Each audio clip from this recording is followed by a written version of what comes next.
Vamos atando cabos. En 2010 el presidente del Banco Mundial, Robert Solly, sugiere que el oro sea el punto de referencia de un nuevo sistema monetario mundial, que incluya un yuan chino internacionalizado. En 2012 Irán empieza a aceptar yuanes para pagar el petróleo. En 2013 el PBOC declara que ya no necesita acumular reservas de divisas UST. En 2014 las reservas mundiales de divisas caen al ritmo más rápido en 70 años. En 2014 se pone en marcha la Bolsa de Oro de Shanghái para ayudar a internacionalizar el yuan. En 2015 Rusia comienza a vender petróleo en yuanes. El mes de abril del 2016 fue tremendo. Si uno le prestó suficiente atención, en primer lugar el ministro de Asuntos Exteriores saudí, Adel Al-Jubeir, amenazó con vender activos estadounidenses por valor de casi $1 billón, incluyendo más de 300 mil millones de dólares en bonos del Tesoro, como represalia por un proyecto de ley aprobado por el Congreso que permitía culpar a los saudíes de los atentados del 11 de septiembre. Entre tanto, China ha sustituido a Estados Unidos como principal importador mundial de petróleo, lo cual aumenta tanto su importancia en los mercados del petróleo como la posibilidad de lanzar su propio contrato en yuanes en algún momento.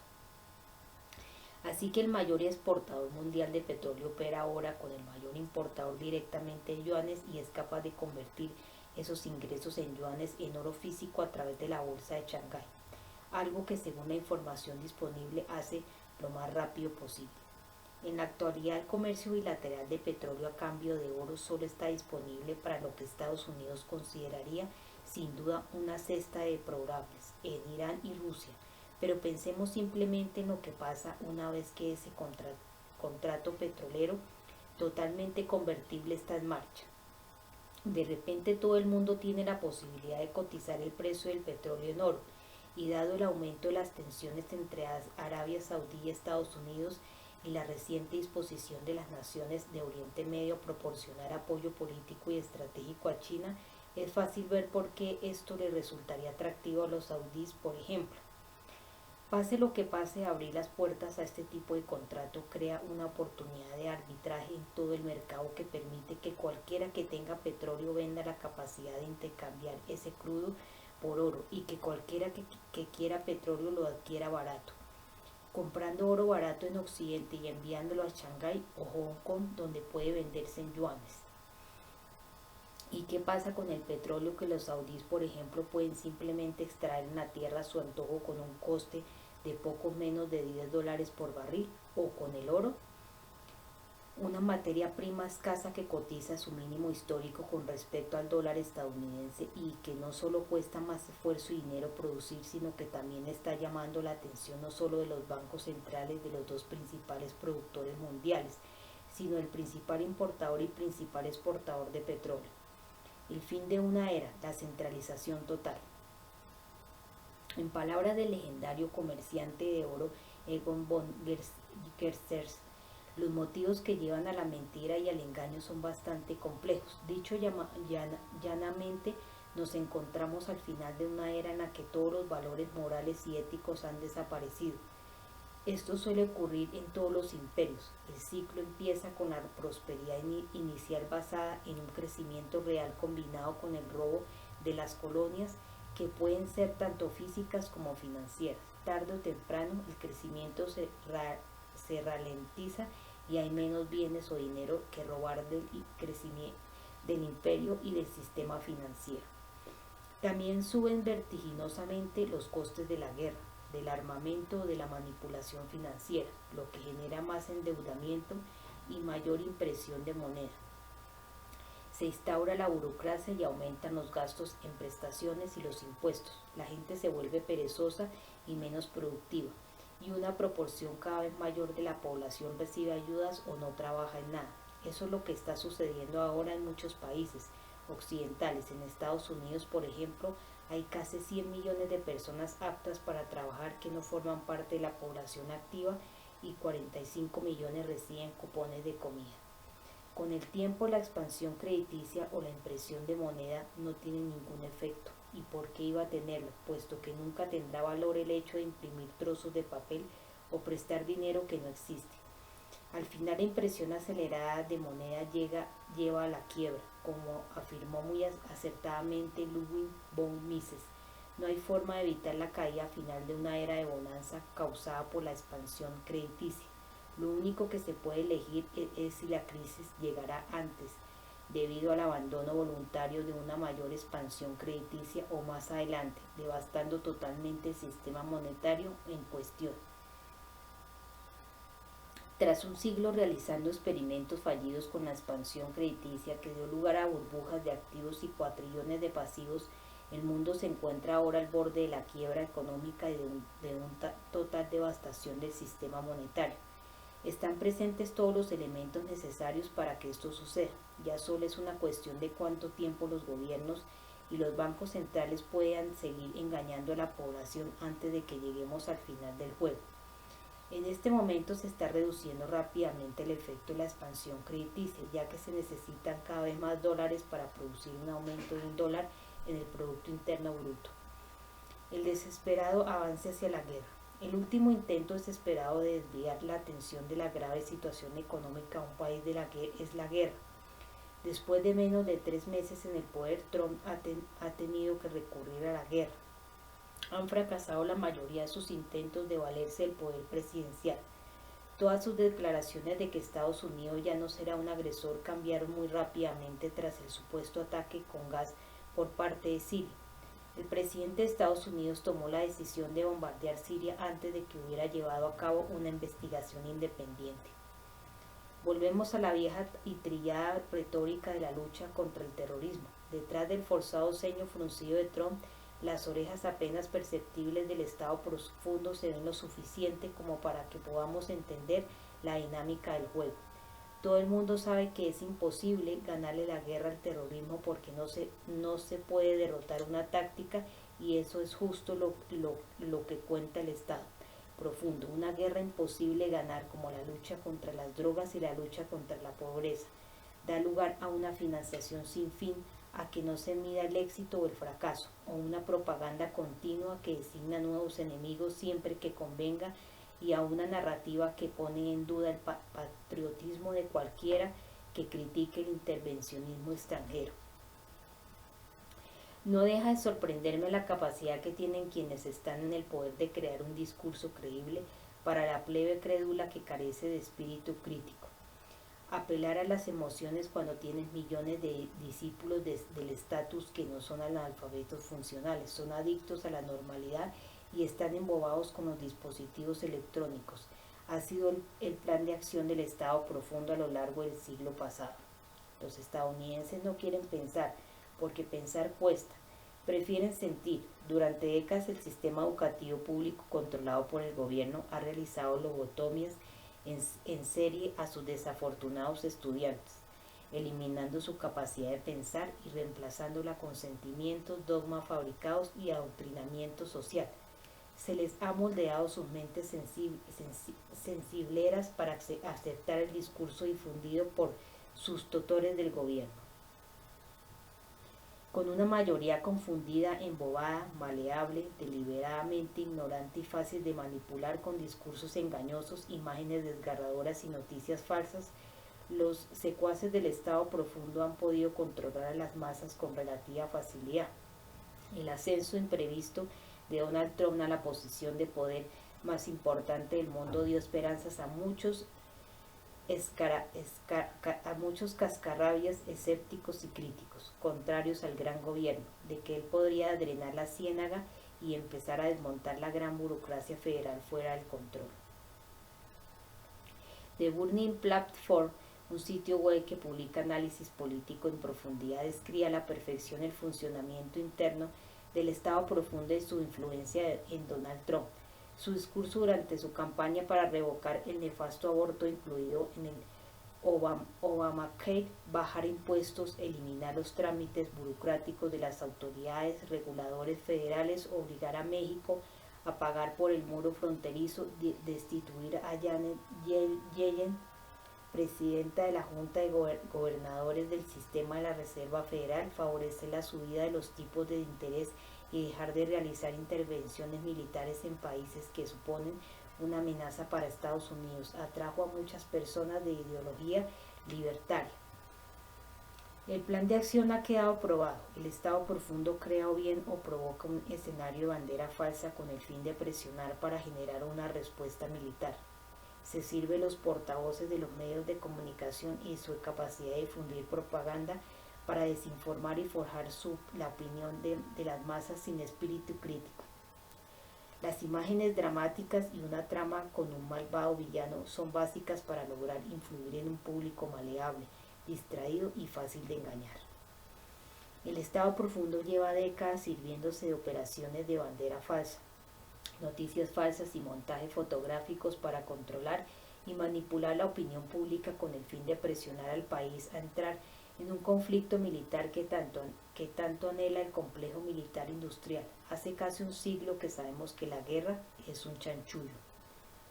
El único interrogante en este momento es si Trump ya se ha unido al complejo militar industrial del Estado profundo o si le está manipulando con datos falsos y técnicas de propaganda convencionales.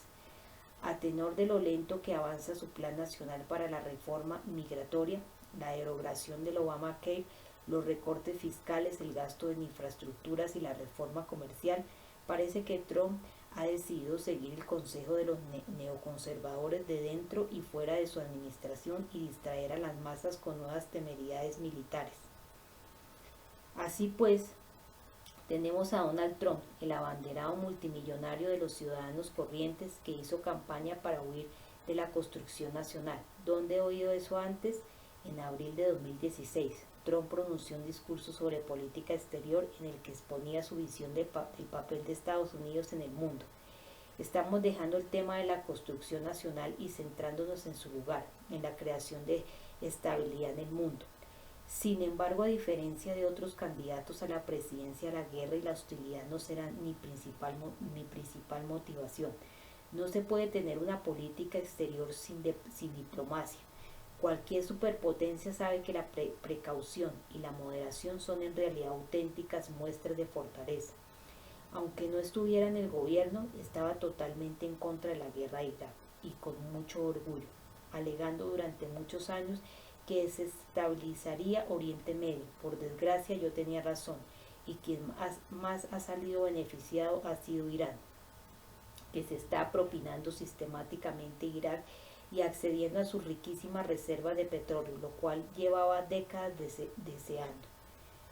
Desdeñó la iniciativa de Obama y Bush para crear democracias al estilo occidental en la guarida de serpientes del tercer mundo, habitada por facciones de fanáticos religiosos musulmanes. Arremetió contra los billones derrochados en guerras libradas en vano, que dejan a países sumidos en anarquía y permiten que organizaciones terroristas como el ISIS llenen el vacío. Sin duda, Trump se declaraba contrario al intervencionismo. Hemos sido testigos de errores desde Irak hasta Egipto y Libia, pasando por la línea divisoria del presidente Obama en Siria. Todas y cada una de esas acciones han contribuido a abocar a la región al caos y han dado al ISIS el espacio que necesita para crecer y prosperar. Muy mal hecho. Todo empezó con la peligrosa idea de que podíamos convertir en democracias occidentales a países que no tenían experiencia ni interés en convertirse en una democracia occidental. Destrozamos las instituciones que tenían y luego nos sorprendimos de las consecuencias. La guerra civil, el fanatismo religioso, la muerte de miles de estadounidenses, vidas perdidas, terriblemente desperdiciadas. Se perdieron muchos billones de dólares en consecuencia. Se creó el vacío que llenaría el ISIS y Irán también se apresuraría a llenar ese vacío para enriquecerse de una forma realmente injusta. Como es lógico, Trump prometió mantener una relación pacífica con las otras dos superpotencias nucleares. Se mostró diplomático, lúcido y cordial al hablar de los dos países a los que los neoconservadores les encanta odiar. Su promesa de mejorar las relaciones duró lo mismo que tardó el Estado profundo en crear un flagrante escenario de bandera falsa en Siria. Queremos vivir en paz con Rusia y China, tener una relación amistosa, aunque tenemos importantes diferencias con estas dos naciones, y hay que vigilarlas con los ojos bien abiertos. No tenemos por qué ser adversarios.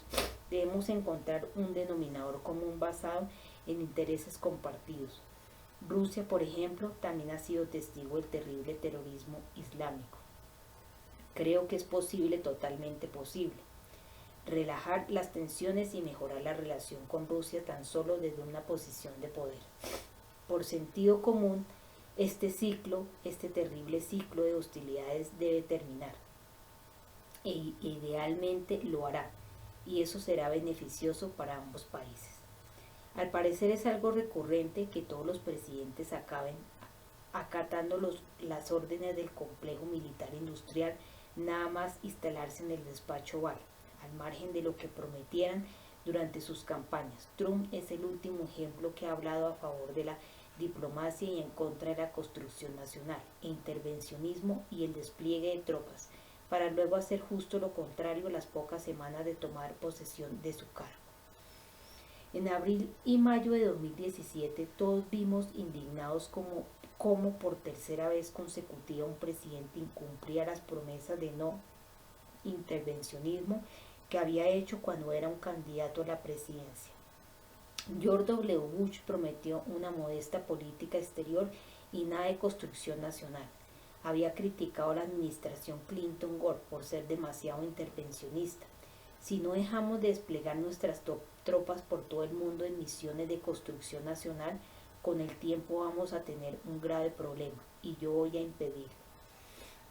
Poniendo como excusa el atentado del 11 de septiembre, invadió naciones soberanas amparándose en datos erróneos, aprobó la ley patriótica, echando así por tierra la cuarta enmienda, permitió a los neoconservadores crear un estado de vigilancia orwelliana, y permitió también que el complejo militar industrial recuperara su poder y el control sobre el aparato político en Washington, D.C.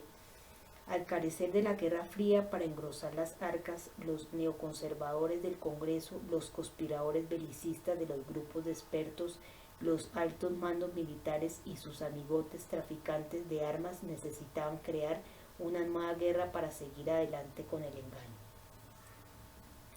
Tras el gobierno plagado de errores de Bush, la elección como presidente de un activista de la comunidad liberal seguramente conllevaría una drástica reducción de la intervención militar en todo el mundo.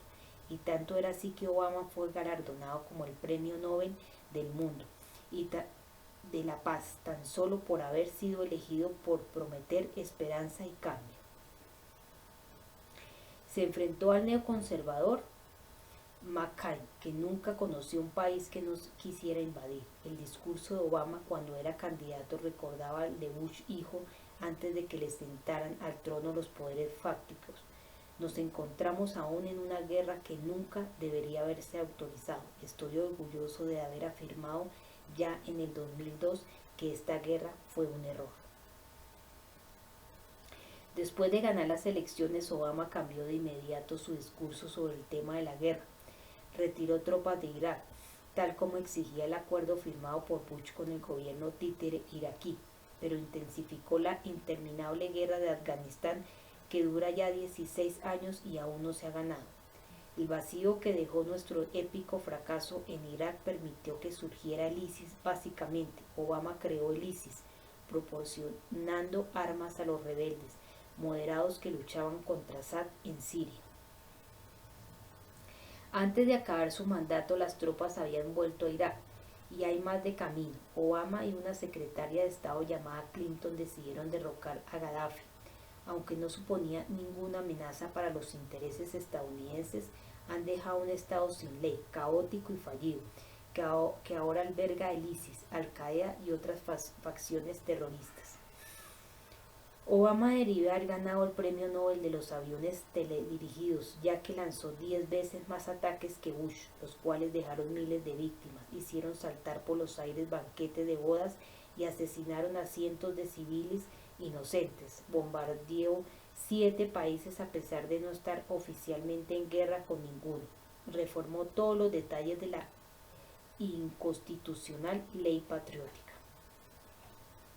El continuo apoyo de Obama al derrocamiento hasta para que Arabia Saudí y Qatar pudieran construir un gasoducto de gas natural que conectara con Europa se vio frustrado por Putin. Histéricamente, tras 8 años de guerras y de expansión del estado de vigilancia del malestar-bienestar, Obama ha quedado como un pacifista. Lo cierto es que Obama, al igual que Bush, cumplieron su cometido en el imperio, vigilando el mundo, enriqueciendo al complejo militar industrial y acatando las órdenes de sus patrocinadores del Estado profundo.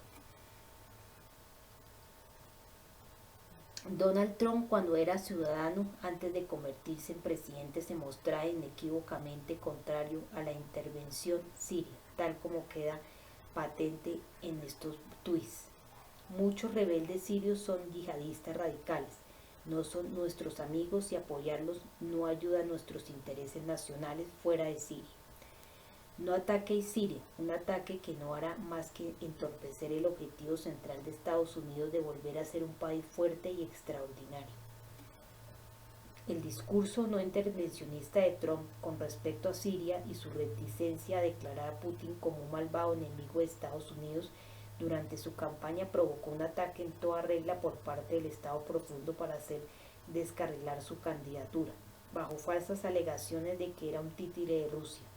Estas acusaciones sin fundamento y la mordaz campaña de propaganda contra Trump para que se votara por la candidata favorita del Estado profundo, la turbia Hillary, llevó a los medios de comunicación alternativos a realizar un heroico esfuerzo a través de Internet para refutar la propaganda de los grandes medios de comunicación con datos y sentido común.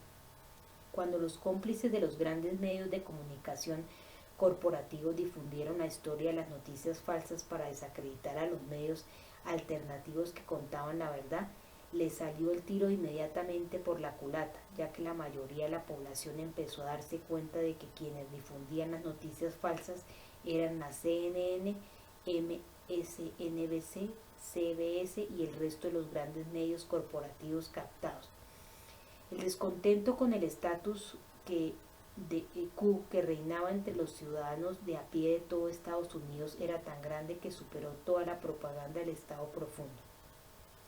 Las noticias falsas, las ingentes sumas de dinero invertidas en Clinton y los bastiones urbanos liberales, y llevó a elegir a Donald Trump como agente del cambio que echaría a la calle a los sinvergüenzas de Washington.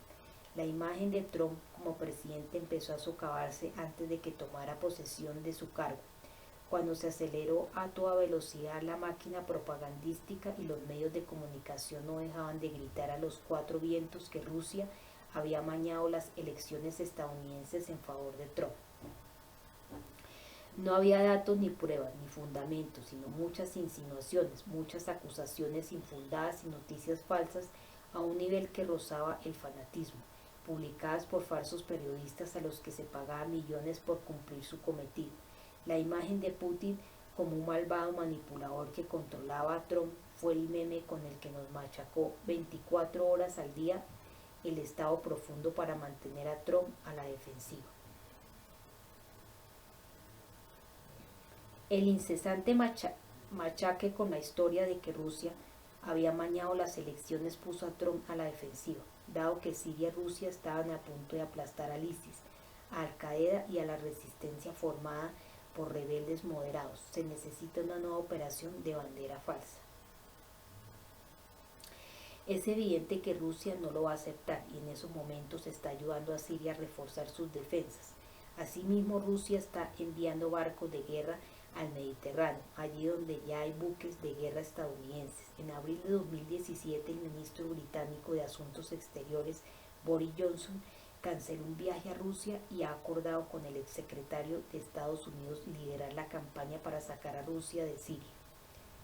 En las sabias palabras de Egon von Gressers, se trata de una situación extremadamente peligrosa que podría convertirse fácilmente en un importante conflicto de dimensiones catastróficas. Sin embargo, encaja a la perfección, dado que los ciclos bélicos apuntan a una escalada de las guerras en los próximos años. Por regla general, los ciclos bélicos coinciden con la situación económica. Ahora que la economía mundial va peor que en cualquier otro momento de la historia, el riesgo de guerra es mayor de lo que ha sido durante mucho tiempo. Países como Japón, China, muchas naciones europeas y Estados Unidos presentan unas deudas y unos déficits excesivos que nunca serán saldados. 2007 al 2009 casi se hunde el sistema financiero mundial por el endeudamiento. Desde entonces la deuda mundial ha aumentado como mínimo un 70%. No se ha resuelto ninguno de los problemas que causaron la gran crisis económica, lo que significa que el riesgo es ahora exponencialmente mayor que hace 10 años. La mayoría de los líderes saben que no pueden hacer nada para sacar a la economía de su pésimo estado y aún así permanecen en el poder. Por lo tanto, para una superpotencia como Estados Unidos en este momento solo hay una solución definitiva. La solución más apropiada para un líder que está fracasando en casa es encontrar un motivo y un chivo expiatorio para desviar la atención hacia afuera de su país. Así es como en contra de todo lo que prometió durante la campaña electoral, Trump está dando los primeros pasos hacia un gran conflicto global. Esta guerra no se libra contra la pequeña Siria. Recordemos que Assad ha asesinado una cifra notablemente inferior de inocentes que los estadounidenses y sus aliados en Afganistán, Irak y Libia. No, esta guerra se libra contra Rusia y tiene como objetivo el control de Oriente Medio.